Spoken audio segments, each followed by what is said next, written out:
স্বাগত জানাচ্ছি রিফর্ম একাডেমিতে। আপনারা জানেন রিফর্ম একাডেমির মাধ্যমে আমি আপনাদেরকে মেডিকেল ইকুইপমেন্টস নিয়ে প্রাথমিক ধারণা দেওয়ার চেষ্টা করছি। আজকে আমি আপনাদেরকে মেডিকেল ইকুইপমেন্টসের একটি আইসিইউ ভেন্টিলেটর একটা গুরুত্বপূর্ণ পার্ট, যেটি হচ্ছে এক্সপাইরেটরি ভালভ, সেই এক্সপাইরেটরি ভালভ সম্বন্ধে একটি প্রাথমিক আইডিয়া দেওয়ার চেষ্টা করব। এক্সপাইরেটরি ভালভ মূলত দুটো কাজে ইউজ করা হয়। একটা হচ্ছে এক্সপাইরেটরি ফেজকে কন্ট্রোল করার জন্য, আর একটা হলো পিপকে কন্ট্রোল করার জন্য। মেশিন ভেদে বিভিন্ন ধরনের এক্সপাইরেটরি ভালভ হতে পারে, অর্থাৎ জিএর এক ধরনের, ফিলিপসের এক ধরনের, নিউ মুভমেন্টের এক ধরনের, হায়ারের এক ধরনের, বিভিন্ন কোম্পানির যে ভেন্টিলেটরগুলো আছে বিভিন্ন কোম্পানির বিভিন্ন ধরনের এক্সপাইরেটরি ভালভ হতে পারে।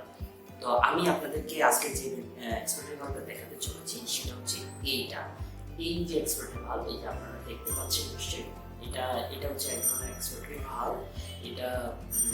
এটা মূলত ইউজ করা হয় হচ্ছে নিউ মুভমেন্ট, হায়ার এই ভেন্টিলেটরগুলোতে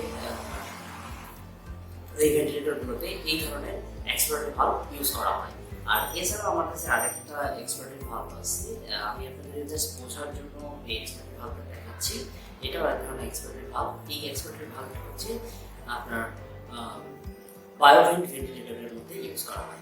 আর এই এক্সপাইরেটরি ভালভটা মূলত আমি একটু আগে বলেছি, এক্সপাইরেটরি ভালভটা দুটো কাজেই ইউজ করা হয়। একটা হচ্ছে এক্সপাইরেটরি ফেজকে কন্ট্রোল করার জন্য, আর একটা পিপকে কন্ট্রোল করার জন্য।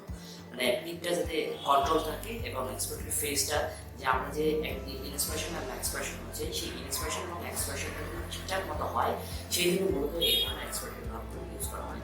এই এক্সপাইরেটরি ভালভগুলো মূলত মানে এটাকে ক্লিন করার জন্য দুটো পদ্ধতি আছে। একটা পদ্ধতি হচ্ছে ইটিও, যেটাকে আমরা ইথিলিন স্টেরিলাইজেশন যেটাকে বলি, সেই ইটিওর মাধ্যমে এটা করা যেতে পারে। অথবা এটাকে যদি ইটিওর ব্যবস্থা না থাকে, তাহলে এটার ভিতরে প্রত্যেকটা এক্সপাইরেটরি ভালভের ভিতরে ডায়াফ্রাম থাকে, অর্থাৎ ভালভটা হচ্ছে এর ভিতরেই থাকে। এই যে দেখেন, এটা খুলে রেখেছি,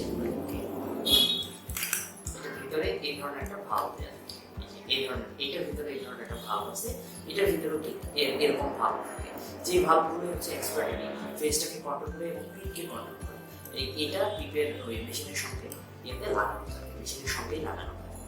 তো এগুলোকে হচ্ছে প্রত্যেকটা পেশেন্ট পরপরই আমাদের এগুলো স্টেরিলাইজ করা দরকার। যদি স্টেরিলাইজ না করা হয়, তাহলে একটা পেশেন্টের কন্টামিনেশন আরেকটা পেশেন্টের মধ্যে ছড়িয়ে যেতে পারে, তাতে করে পেশেন্টের ক্ষতিটাই বেশি হয় উপকারের থেকে। তো এই জন্য এটাকে অবশ্যই স্টেরিলাইজ করতে হবে। যদি ইটিও না থাকে, তাহলে অবশ্যই প্রত্যেকটা পেশেন্ট পরপর হালকা কুসুম গরম পানিতে মিনিমাম 20 মিনিট ভিজিয়ে রেখে এটাকে পরিষ্কার করতে হবে এবং ভালোভাবে পরিষ্কার করতে হবে, যাতে করে পেশেন্ট ইনফেক্টেড না হয়। এই হলো মূলত এক্সপাইরেটরি ভালভ সম্বন্ধে প্রাথমিক আইডিয়া দেওয়ার আমি আজকে চেষ্টা করলাম। এছাড়াও আমার এই রিফর্ম একাডেমিতে অনেকগুলো আইসিইউ ভেন্টিলেটর এবং অ্যানেস্থেশিয়া উইথ ভেন্টিলেটর নিয়ে অনেকগুলো ভিডিও আছে, চাইলে আপনারা ওটা দেখে নিতে পারেন। ধন্যবাদ পাশে থাকার